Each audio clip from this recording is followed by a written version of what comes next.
Ya misalnya kita ada gangguan apa, lalu ya, lalu konsultasi dengan seorang psikolog. Saya ketularan Anda.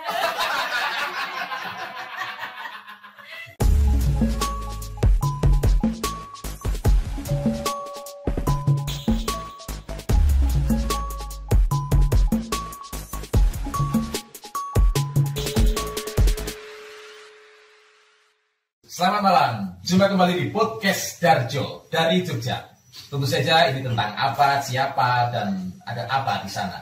Kita akan bongkar sama-sama tanpa ada yang kita sensor. Darjo, boten Samudono, Bloko Suto, Blak Kutang, terus terang. Dan malam hari ini kita akan bicara tentang Waranggono, Pesinden, atau Suwarwati. Waranggono adalah seorang penyanyi dalam seni karawitan. Sedangkan Waranggono terdiri dari dua suku kata, Woro dan Anggono. Woro berarti seorang berjenis kelamin perempuan, sedangkan Anggono adalah pilihan. Lalu Suwarwati, Suworo artinya suara, dan Wati adalah orang dengan jenis kelamin wanita. Lalu Pesinden, atau sering juga disebut sinden. Menurut seorang dalang senior, almarhum Ki Wujoko Jokoraharjo, kata Pesinden berasal dari kata Pasindian, yang artinya orang yang kaya akan lagu-lagu atau orang yang sering melantunkan lagu. Ya, dan malam hari ini kita telah dihadiri oleh dua orang bintang top Pesinden dari lintas zaman, dari dua generasi. Selamat malam Bu Prasti. Ya, selamat malam. Bagaimana kabarnya, sehat Bu Prasti? Ya, baik Mas. Ya, di tengah kesibukannya yang selalu tidak pernah slow gitu ya. Tapi ini baru slow. Baru slow ya. Ya. Terima kasih telah menyempatkan hadir di Oke, sami-sami. Dan ini juga seorang Pesinden muda yang baru fenomena ya. Mbak Elisa Oskarus Alaso. Selamat malam Mbak Elisa. Selamat malam. Apa kabar Mbak Elisa?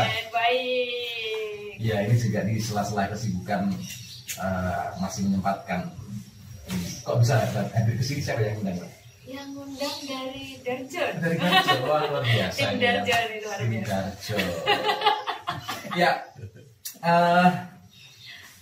malam hari ini kita akan bincang-bincang karena di sini ada saya terbiasa manggil Mbak sih, karena sama Bu Prasti ini kita berkawan sudah lama ya. Sejak saya masih kecil, Bu Prasti masih muda gitu ya. Dan sekarang juga masih muda sekarang ya. Sekarang muda. Nggak pernah tua ya? Nggak pernah. Juga nggak pantas kalau dipanggil Bu. Nggak pantas. Saya juga nggak suka kalau Mbak Elisa manggilnya Nggak Bu pantas. Prasti, nggak setuju. Mbak. Ya, Mbak.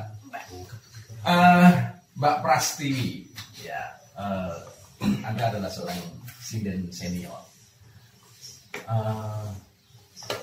Apa sih yang harus dimiliki atau bekal apa sih yang harus menjadi modal untuk menjadi seorang sinden? Bekalnya itu iya ya, harus bisa nyanyi nembang. Nembang, Ya, ya. nembang. Terus berani. Mental ini Ya, mental. mentalnya harus berani. Kalau modalnya cuma itu, sekolah juga enggak saya. Oh, dulu nggak sekolah? Enggak. Oh. Jasa nggak lulus. Loh, pasti nggak lulus. Dulu masih SR ya. Awas tenang. Iya. Ya, artinya kalau kita bicara sinden tradisional atau sinden pada zaman dahulu itu pasti tidak bisa lepas dengan katakanlah seperti ritual-ritual atau ya ini tadi yang bicarakan Gipras adalah syarat secara harafiah ya. Kalau syarat secara misalnya harus harus tirakat atau prihatin atau apa, itu ada nggak ya yang dilakukan oleh Gipras sendiri? Kalau untuk saya pribadi nggak pernah ya Mas. Ya. Karena hidup Anda sudah prihatin Ya, ya. prihatin sudah pahit toh. Malah ritual Enggak ya. Artinya ilmu yang didapat di kelas ini diasah dari panggung ke panggung seperti ya. itu ya. Sambil menyelami lumayan. Ya, sambil belajar tapi bisa menghasilkan Nah. uang gitu. Dan Yupras ini sudah bisa dikatakan sinden dua generasi ya. Iya. Apa namanya, mengikuti dalang dua generasi. Siapa saja yang pernah diikuti oleh Yupras? Pak Sugito yang pasti itu. Almarhum Ya, Sugito. ya, tapi saya belum mengikuti, cuma Pak Sugito. Kalau leader Pak Sugito. Iya. Belum mau nyusul ya? Belum. Belum. Masih sehat, alhamdulillah. Terus ada lagi siapa misalnya? Ki Suparman pernah mengikuti? Saya ikut di Suparman satu kali pas terakhir beliau Enggak mendarat. lah. Iya. Setelah itu lalu mengikuti putranya Ki Suparman Iya, ya, bukan. sampai sekarang.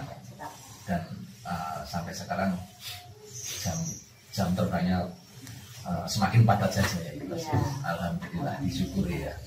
Ya, Mbak Elisa Oscarus Alaso. Nah ini juga tadi yang dikatakan oleh Yupras, menjadi seorang sinden itu bukannya keberanian, lalu apa namanya, harus bisa nyanyi, harus bisa nyinden.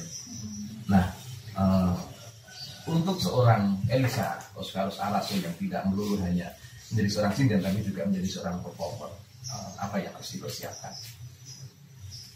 Dipersiapkan tentang apa ini? Iya, tentang Sindennya.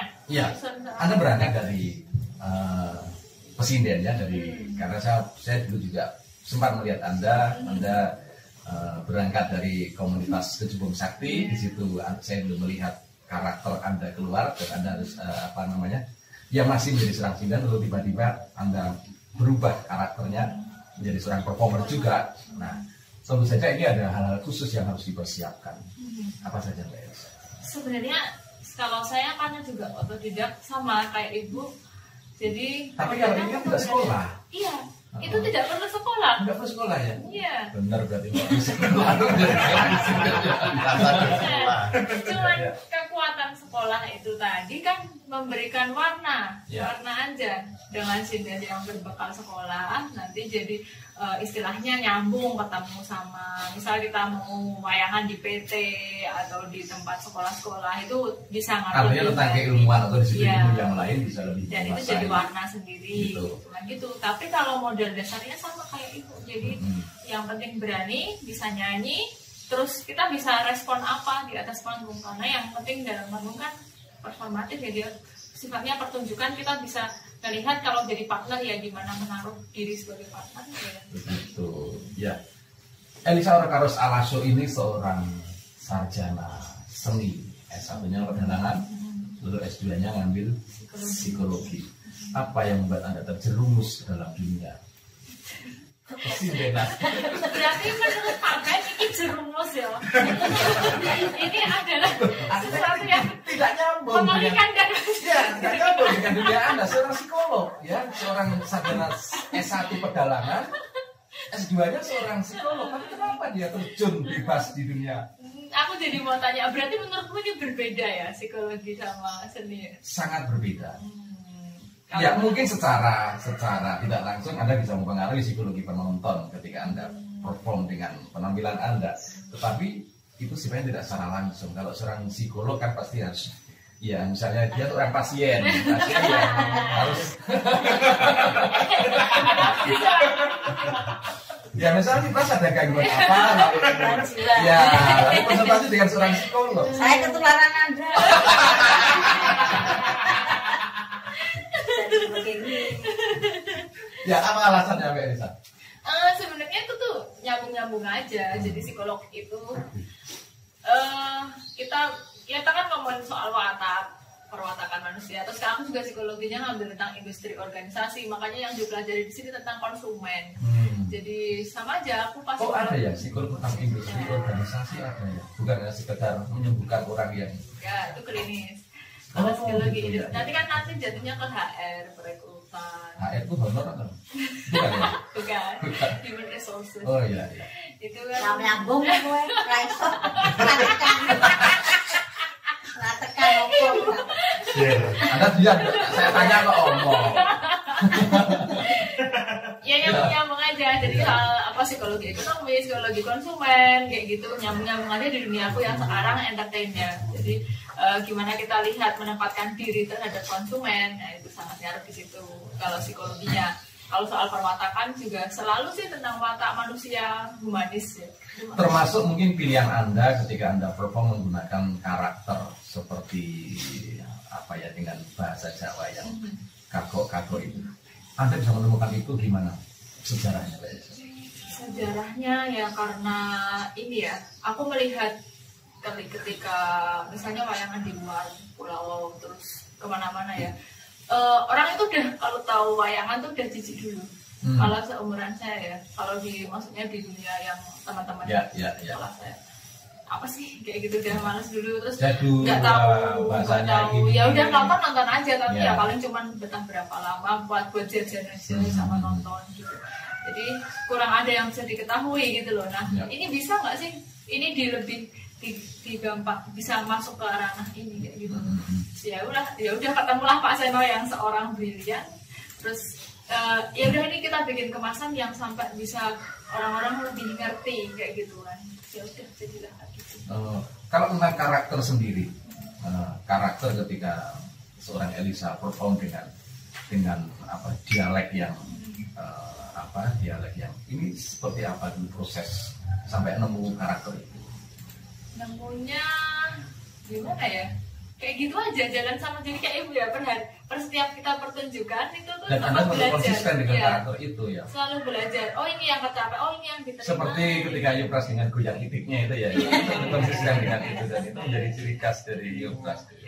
Ya luar biasa. Nah, Yupras, pandangan orang secara umum tentang sinden, dan mungkin kalau di pelosok-pelosok ini sering dikatakan ya ada yang menyebut ledek. Gimana pandangan orang tentang, kan sinden itu kalau ya berangkat sore lalu pulangnya pagi seperti itu, pernah ada nggak tentang ya, image orang negatif tuh maksudnya? Ya, saya tidak mengatakan negatif, tapi pandangan orang tentang karakter seorang sinden seperti apa? Misalnya ini tetangga atau anggota paro itu seperti apa? Ya, kalau sudah pada tahu ya nggak apa-apa. Cuman memang pandangan sinden itu kadang negatif. Ya, padahal untuk saya memang negatif. Saya profesinya sinden ya, baik aja lah. Gitu ya. Gitu. Itu kembali ke mental lagi ya. Dasarnya mentalnya gablek gitu ya. Ya, masih di Yupras TV. Sebelum menjadi seorang pesinden, saya pernah melihat Yupras ini tampil menjadi seorang penyanyi, benar nggak? Betul sekali. Ya. Nah, tetapi menurut ilmu dalam kerawitan itu ada sedikit perbedaan teknis antara teknis menyanyi dengan teknis sinden, karena mungkin dari nada-nadanya juga sudah berbeda. Gimana cara membedakan ini? Kalau suara penyanyi itu los ya. Los, pakai dol enggak? Enggak, cuma los. Mau sembrono kok serius.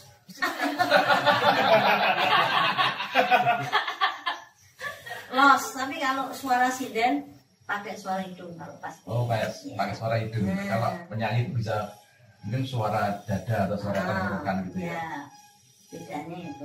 Oh, tapi itu mengalami kesulitan nggak ketika harus menempatkan diri sebagai pesinden lalu sebagai kalau penyanyi? untuk bersuaranya ya enggak begitu kesulitan. Tapi untuk mental lagi, untuk penyanyi mentalnya harus lebih ya. Dulu saya nyanyi cuma berapa kali, takut karena apa? Harus di panggung goyang-goyang dan penonton nakal kebanyakan. Biasanya lakannya kenapa? Ya gini kok ini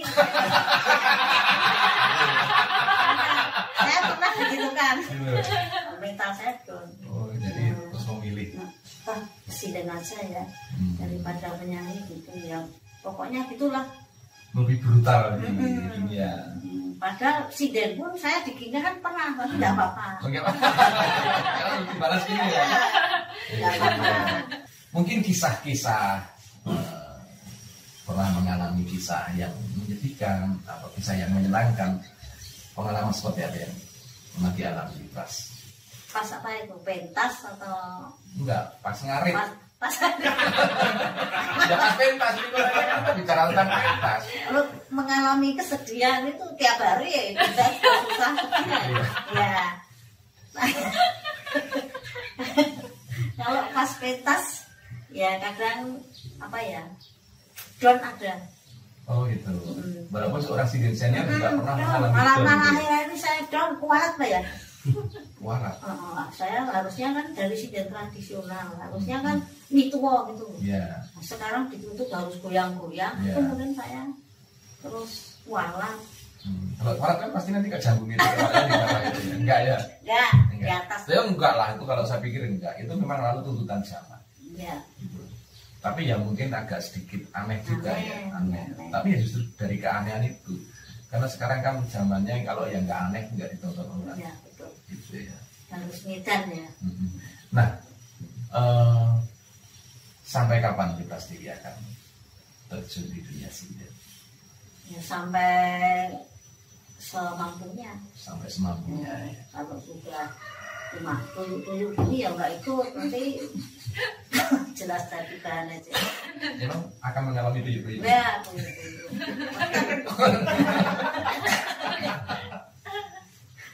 Nah, kalau Yutas ini pengalaman yang menyedihkan ini itu sudah kesehariannya. Sekarang pengalaman yang paling menyenangkan ketika ada ya, harus diomong gitu kan. Menyenangkan itu gimana ya? Menyenangkan tuh kalau pas ini penonton, kalau wayangan di Wonosari itu aku senang banget. Apalagi penontonnya banyak. Terus antusiasnya penonton, terus apa ya? Aku ngeliat ekspresi mereka itu senang banget. Itu sih. Ya karena penonton-penonton di pelosok salah satunya misalnya kayak di Wonosari itu kadang-kadang dia terbawa pada alur cerita ya. Ya kan ketika misalnya kita melihat bahwa karakter seorang Durna itu kan ngeyel sekali gitu kan, itu penonton pasti sudah emosi pengen, dan ketika Durna diajar itu sepertinya ke bawah, syukur kamu diajar. Itu yang mungkin menyenangkan. Kalau dari personal Mbak Elisa sendiri apa ya? Pengalaman apa yang paling menyenangkan ketika di panggung? Pengalaman yang menyenangkan kalau misalnya berdiri dapat apresiasi penonton ya, gitu itu ya? yang paling menyenangkan. Dan ini memang menurut saya satu apa namanya, ketika saya melihat dulu kan saya juga pernah mengikuti beberapa pelawak atau apa namanya ya komedian gitu memang, lalu ada dua tanggung jawab secara mental ya ketika beda dengan orang kerja secara biasa. Kalau orang kerja biasa itu ya ketika menyelesaikan pekerjaannya selesai. Pekerjaan seorang seniman atau seorang performer itu kadang-kadang membutuhkan sesuatu yang lihatnya gini. Ketika kita perform lalu kita merasa puas, kadang-kadang materi itu bukan persoalan. Tapi ketika kita perform lalu ada sesuatu yang mengecewakan, kata-kata antusias penonton tidak bagus, lalu ketika kita membajut itu kulkas anyep gitu kan, nggak ada respon, itu satu beban yang kadang-kadang ada salah satu teman saya, seorang pelawak senior juga, dan itu juga sering ikut Mas Hono. Dulu ketika masih ikut di DMB itu, kalau dia melucu dan penontonnya tidak ada respon dari penonton, dia tidak biar mana, tanya saja kalau teman-temannya pada gojek itu terus makan, dia seperti sedih karena menurut dia pementasannya gagal. Nah itu menurut saya tugas seorang seniman itu juga beratnya di situ. Nah, Mbak Elisa lagi ini soal kenapa Anda tidak justru menekuni dunia dalam, karena Anda punya kapasitas untuk ke sana. Kenapa tidak menjadi seorang dalam wanita itu sekarang kayaknya sudah jarang sekali. Atau lebih mudah menjadi seorang performer sinden gitu? Bukan sih, ini kan untuk mendukung juga. Jadi aku meletakkan diri sebagai sinden tuh waktu selama ini ya, waktu sama Pak Seno ini selalu tak tempatkan diriku kalau aku jadi dalamnya. Masih gitu. Jadi karena aku kemarin belajarnya juga di perdalangan, jadi aku menamakan aku sinden, tapi aku tahu kan maksudnya kondisi panggung tuh kayak gini. Jadi kalau aku merasain dari dalamnya harus kayak gini gitu. Jadi gimana caranya lebih mempartnerkan diri gitu loh. Jadi bukan lulus orang sinden tapi memposisikan diri sebagai partner dalam. Karena Mbak Elisa sedikit banyak tahu tentang ilmu. Kayak gitu sih, itu jadi poin plusnya. Makanya sebenarnya bukan kok aku nggak mau jadi dalang, tapi belum cukup sangunya. Jadi ya mau pengen, tapi nanti mungkin suatu saat nanti. Ini pun saya melakukan, saya jadi sinden, jadi kayak gini, jadi seorang performer di atas panggung yang jadi partnernya dalang, ini juga dalam rangka mencari. Ya. Tentang proses regenerasi, kalau Mbak Elisa melihat proses regenerasi sinden di Jogja seperti apa? Wah, ini lebih keras kayaknya regenerasinya. Tapi kalau soal aku kan pendatang baru, maksudnya nggak terlalu tahu tentang dunia sinden, tiba-tiba cuman menyelami gitu aja. Terus aku cuman istilahnya, yo wes coba aja apa yang aku bisa gitu. Aja gitu ya.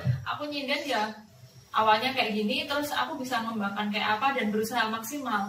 Jadi yang bisa dimaksimalkan dari diriku apa, yang bisa dikasihkan apa, terus aku bisa berperan apa dalam seninya, juga dalam tradisinya, dalam ya kayak gitu sih, nanti jadi warna apa, bisa berkarya apa. Ya, artinya kalau saya melihat banyak teman-teman sinden, ya bisa dikatakanlah golongan muda gitu ya. Sebenarnya dia punya modal yang banyak atau punya modal yang cukup untuk melakukan hal-hal yang lebih gitu.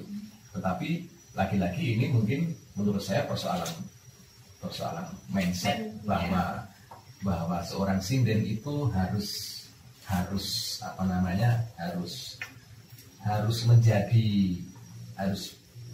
maksudnya gini, bahwa seorang sinden itu tidak bisa solo karir, gitu kan? Mindset yang terbangun adalah bahwa sinden harus ikut dalam satu komposisi karawitan, harus ikut dalang, harus seperti ini. Jarang sekali yang punya mindset bahwa seorang sinden bisa solo karir, yang menjadi seorang sinden yang benar-benar berdiri sendiri, dia bisa konser sendiri dan membesarkan namanya gitu.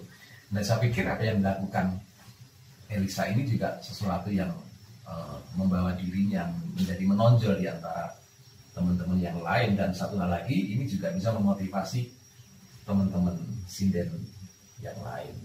Mbak Pras, Ini aja. Ini aja. Mbak Elisa, Ini aja. pernah nggak merasa dalam satu panggung ada semacam persaingan bisa negatif bisa positif, seperti apa? Bukan, ini belum ke arah persaingan, tak pancing gini si narasumber host ya. Host tak pancing. Aku ini sebenarnya ketakutanku dulu pernah waktu aku nyinden pertama itu. Aku pernah dengar cerita nih, ini tentang persaingan ya, ini bahas tentang persaingan kan. Aku pernah dengar sinden juga udah sepuh gitu. Beliau ada masalah dengan fisiknya, terus beliau bilang ini karena ada yang nggak suka sama aku, sinden yang nggak suka sama aku, terus aku sekarang kayak gini. Di situ aku timbul ketakutan yang luar biasa. Mumpung ada Bu Trasda, gimana kalau ini kita bahas bersama? Ya, karena memang sebenarnya persoalan kayak gini mungkin seorang Elisa yang notabene sinden milenial belum paham soal itu. Yang lebih paham adalah apakah Anda pernah melakukan itu atau pernah dikerjain seperti itu? Maksudnya dikerjain? Ya, tadi yang diceritakan Mbak Elisa, ada seorang sinden yang dia mengalami sesuatu hal pada dirinya dan dia mengklaim bahwa dia dikerjain, atau dalam bahasa Latinnya disantet. Jadi kayak sampai misalnya nggak bisa mesani gitu, atau ya kan kayak gitu sih, dia ngalamin perubahan fisik tapi cuman apa gara-gara sesuatu gitu, karena minum atau apa, kalau katanya juga hari. Nah di situ aku waktu jadi sinden ya takut sih, terus aku kan membangun diriku sendiri akhirnya. Nah kalau ibu sendiri gimana, ngalamin nggak yang dari tiba-tiba pas pentas tiba-tiba terus kenapa kejang-kejang? Saya belum pernah ngalamin. Belum pernah. Ya. Masalahnya santetnya aja takut sama.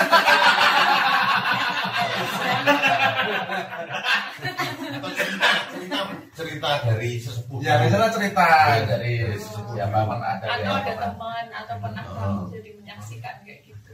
Belum pernah ya. belum pernah ya. Atau ditawari atau disarankan. Itu pun juga belum pernah. Ya. Apa yang pernah berarti? belum saya pribadi saya enggak Kita tidak mengenal dunia enggak. seperti itu ya. Artinya iya, Meskipun gitu kan maksudnya nggak pernah mencari pasang susu, enggak. Nah, misalnya. pasang linggis atau Enggak. karena orang Ibas orangnya rasional ya. Rasional. Ya, Saya seperti kok ini, apa adanya, nggak neko-neko gitu ya. Nah artinya terus ketika Elisa mendengar cerita seperti itu, lalu bagaimana memposisikan mindset Anda?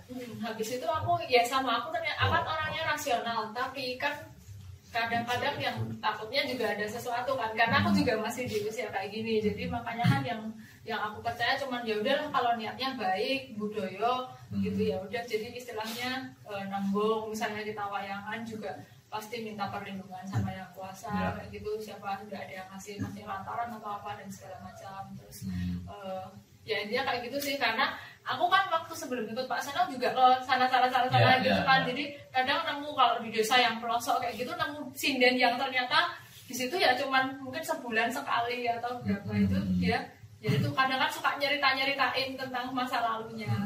Suaranya bagus banget tapi enggak ini kayak gitu. Terus wah, ternyata kayak gitu sih. Tapi kan ya aku juga mikirnya rasional aja kayak gitu. Jadi kalau aku niatnya baik untuk budaya enak Gitu ya. Tapi bukan nyinggung saya siapa dia tahu baik banget. dari 2 generasi Iya. terus tahu yang ini, jadi bisa nyangoni buat yang muda, buat biar lebih percaya diri kita. Mungkin ada pesan-pesan terakhir. Enggak ya, masih belum konklusi ya. Masih mau menjadi 4 generasi ya, mungkin ya. ya kalau bisa. Anakku besok mayang saya Ya, ambil. 4 generasi ya. Nah terus Ini kan tadi itu belum selesai loh, ini kan baru belum. Lagi usah aku aja.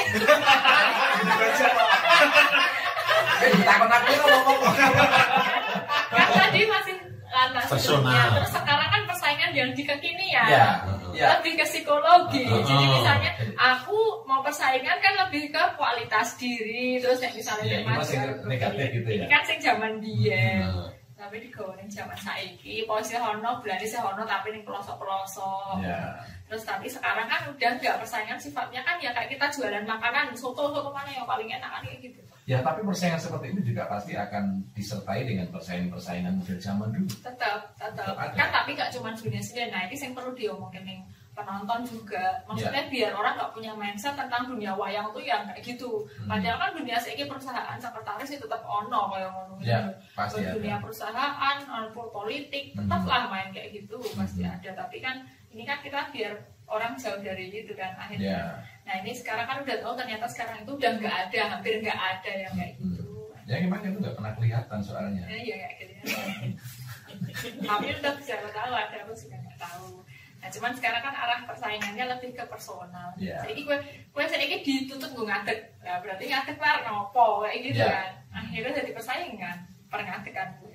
Ya persaingan dan menurut Elisa persaingan ini positif atau negatif? Nah aku sadar orang menganggap itu persaingan. Jadi ini kan kalau aku menganggap itu sebagai suatu keutuhan performa. Ya mungkin karena sekarang kondisi Anda lagi up, jadi Anda tidak merasa ada persaing. Tapi mungkin di suatu ketika ada yang lebih dari Anda, apakah itu akan Anda anggap sebagai persaing? Ya aku lagi-lagi ke arah ini, keutuhan panggung. Ketika ya sekarang aja kelihatan, maksudnya siapa yang sedang diunggulkan atau siapa itu kan udah, misalnya aku udah nggak terlalu udah biasa kayak gitu. Tapi aku menurutku ini masih dalam konteks keunggulan. Ya jadi lebih pada keutuhan penjelasan gitu jangan sampai dari dulu format pemikiranku kan pemikiran dalam. Mindset gitu ya. Jadi anak aku dari dalam, yo nah iki terus yang bosen lah, harus ada breakthrough, harus ada gimmick kayak gitu kan, harus ada yang lain disuguhkan walaupun itu besok diulang lagi ya. Artinya misalnya dalam satu komunitas atau dalam satu kelompok sinden itu malah itu memang ada yang kurang, ada yang lebih, ada yang kurang, ada yang lebih itu. Bagaimana supaya itu untuk saling menutupi dan menutupi kekurangan dan ya keutuhan tadi itu ya. Kalau dengan kelompok yang lain, ini kan satu komunitas. Dengan katakanlah dengan kelompok sinden yang lain pernah ada? Kelompok sinden yang lain maksudnya gimana? Maksudnya Pas keluar. Ya misalnya dalam satu panggung tiba-tiba bertemu dengan ada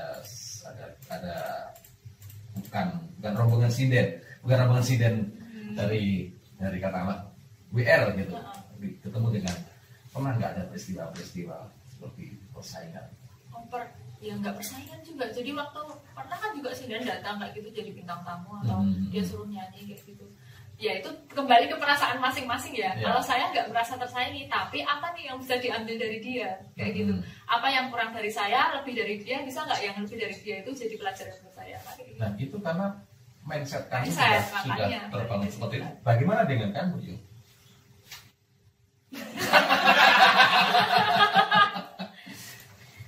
Kalau saya juga nggak merasa, masih topiknya persaingan tadi. Iya.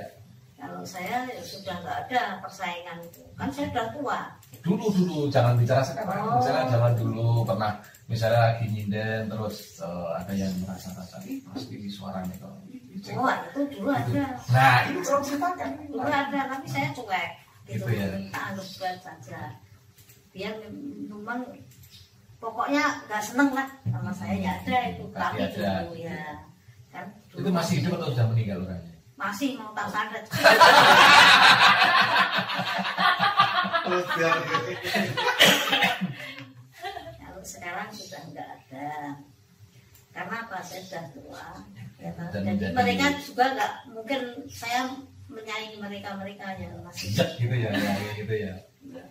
Karena ya mungkin lebih posisi Pras sekarang sudah menjadi paling senior ya. Iya, di- paling senior. ya. Harusnya cuma ngomong. Tapi masih goyang-goyang. Wow, itu masih. Masih. Itu Itu tuntutan ya. tuntutan masih goyang. Mau digoyang ya juga bisa. Nyambung persoalan mindset lagi. Upaya apa yang harus dilakukan agar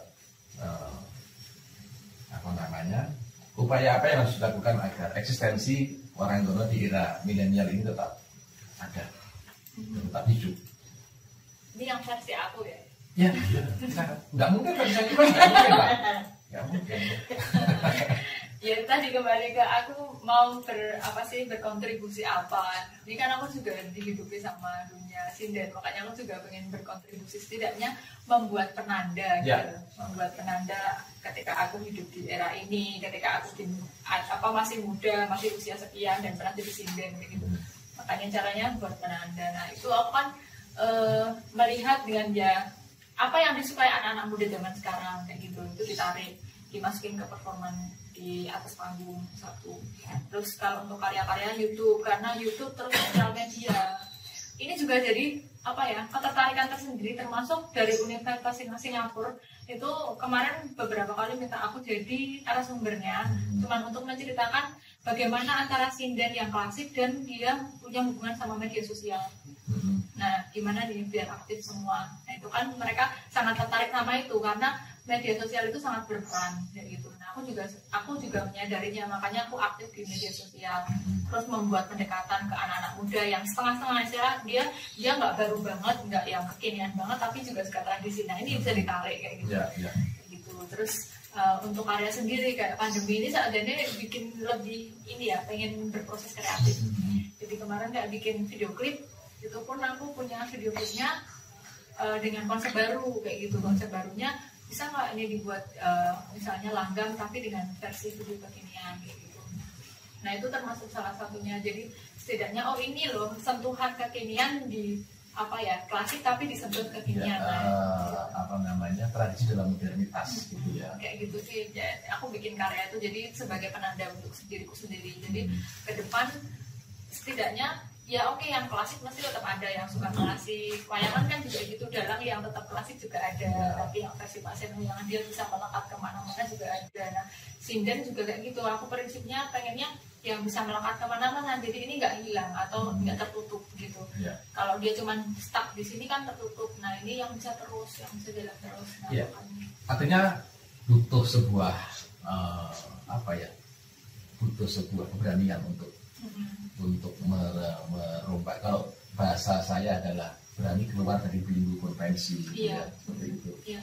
Terus mungkin ada semacam tips atau kalau tips menurut saya udah terlalu ini mainstream, dan ada tips ajakan atau motivasi dari seorang Elisa untuk ya mungkin untuk generasi sinden di bawah Elisa. Seperti Kalau apa? sebenarnya setiap kita, nah ini karena belajar psikologi ya, akhirnya setiap kita itu kan punya karakter masing-masing. Karakter pribadi kita itu udah menjadi apa ya, bentukan tersendiri yang ini akhirnya bisa jadi warna. Jadi sosok sinden itu ketika melekat di diri Elisa ya jadi sinden Elisa dengan karakternya. Ketika sosok sinden melekat dengan diri Bupras ya Bupras dengan karakternya kayak gitu. Jadi semua melekat di pribadi masing-masing dengan karakter yang khas masing-masing.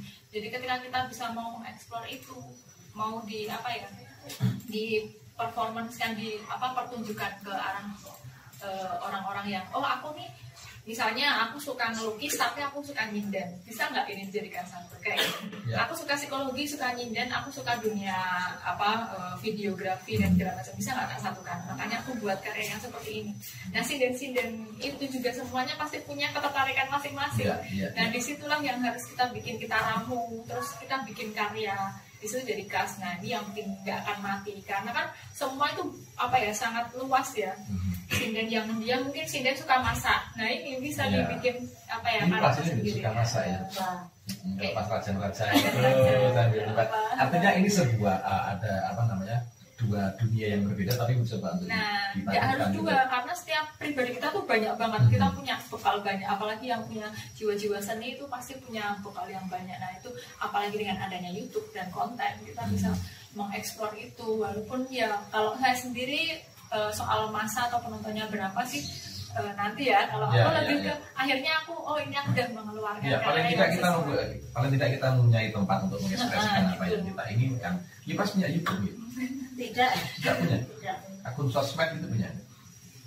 Kalau sosmed punya. Untuk apa ya biasa dipakai, untuk apa sama Yipras? Cuma tak nonton Bro. Tidak pernah untuk mengekspresikan misalnya membuat konten apa gitu, pernah membuat konten? Belum ya. Malu, rasanya malu sendiri mau bikin ini. Aku udah jadi orang tua kok gantikan, nggak enak gitu. Ya. Nah ini mungkin perlu dikasih pencerahan ya bisa. Boleh. Enggak sih, kalau aku malah terinspirasi sama ibu loh. Tentang apa? Kenapa?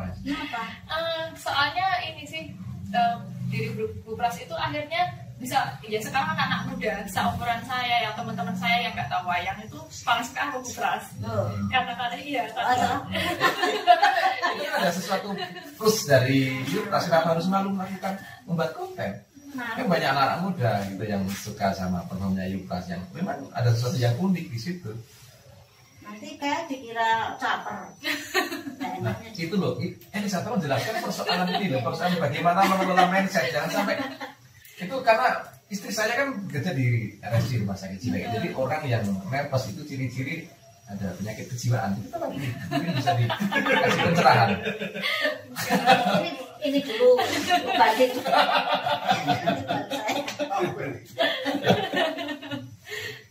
Yipras. Ini kita mungkin agak bicara secara dari hati ke hati. Ya, mungkin ini yang saya perlukan adalah kejujuran perasaan Yipras. Yipras adalah seorang sinden senior yang mungkin berangkatnya dari sinden tradisi, yang di situ ketika kita bicara sinden tradisi maka tidak bisa lepas dari yang namanya etika, lalu unggah-ungguh dan lain sebagainya. Nah, dan tiba-tiba sekarang Yipras harus memenuhi tuntutan, harus berdiri, harus joget secara personal. Apakah ada semacam perasaan yang seperti apa? Bisa diceritakan gitu? Ya ada, kalau perasaan itu kadang malu ya kan? Karena saya harusnya kan sinden duduk sudah tua ya kan, tapi sinden harus duduk, harus apa ya, tradisi wajib, tapi ini harus berdiri jundil ya, atau harus goyang dan sebagainya. Bahkan anak muda pun malah takut ya untuk goyang-goyang, mereka jaga image. Nah, kalau saya kan enggak, takut. Pokoknya kalau harus goyang-goyang tetap kan bukan penyanyi mereka sih, tapi berhubung saya dituntut untuk ngedan, ya udah ngedan saja. Artinya lebih pada ngedan, bahasa ngedannya itu ya. Jadi bukan ketika aku ngadeni aku sudah sinden, misalnya bisa Bisa seperti itu ya. Ya, TTN itu sudah mau hilang dari diri saya sinden. Wis wong edan ya. Sinden edan. Ya, itu kalau mungkin perasaan itu tidak begitu terasa ketika Yupras ada dalam lingkungan seperti Elisa atau sinden-sinden yang lain yang lebih muda daripada Yupras. Tapi bagaimana ketika Yupras bertemu dengan sinden yang seumuran Yupras atau mungkin yang lebih senior dan mereka ini masih duduk di sinden yang sebenarnya. Bagaimana ketika kok yang menutup Pras? Bagaimana jawaban Anda? Kalau teguran itu belum pernah ya saya dengarkan, tapi saya kira tetap ya mungkin kan nggak akan ada yang berani. Siapa yang berani itu Pras? Ya. Ya tapi mungkin anggapan itu ada. Mungkin di sini Pras bisa klarifikasi. Tetap ada itu Mas. Iya. Kayak kok edan tuh saya tua gitu. Iya. Tetap itu ada. Nah itu perlu dijawab sama Yupras sekarang.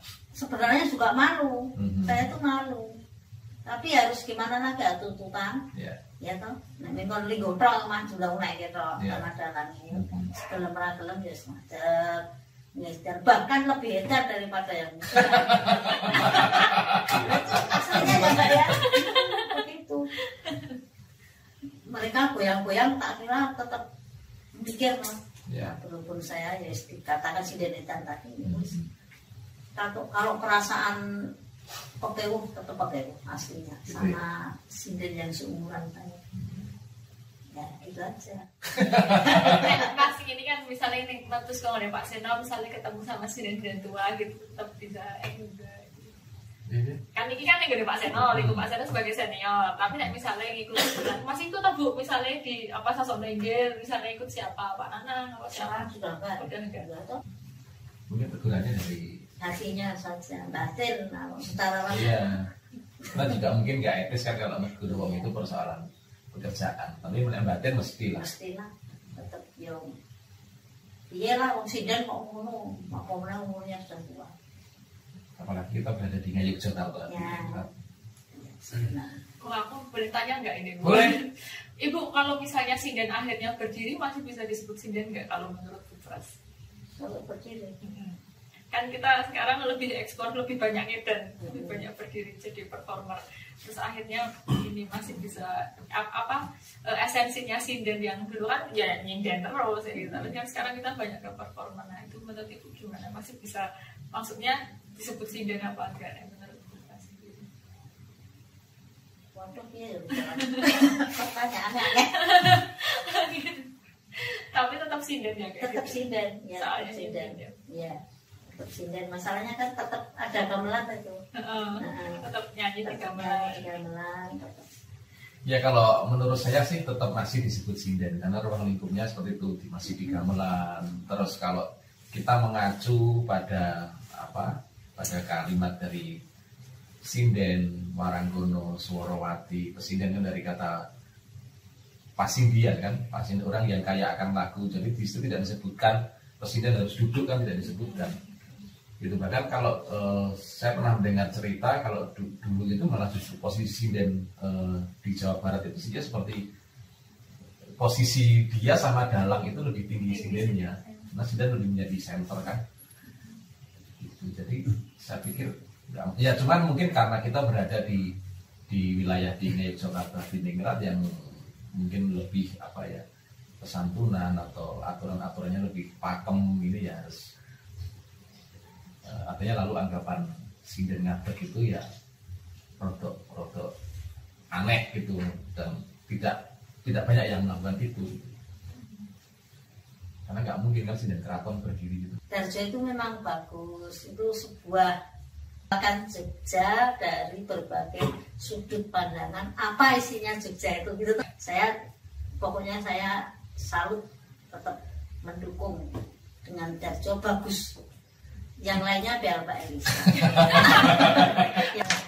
Oke Mbak Darjo, semoga konten ini selalu bermanfaat, semoga konsisten dengan uploadannya dan bisa jadi konsumsi kalayak ramai tentang bagaimana Jogja, juga para senimannya, juga pariwisatanya. Semoga lebih banyak yang dieksplor dan lebih banyak peminatnya. Amin. Demikianlah pemirsa bincang-bincang saya dengan dua sinden tradisi dan milenial. Sampai ketemu lagi di podcast selanjutnya dan tetap stay tune di Darjo. Cus.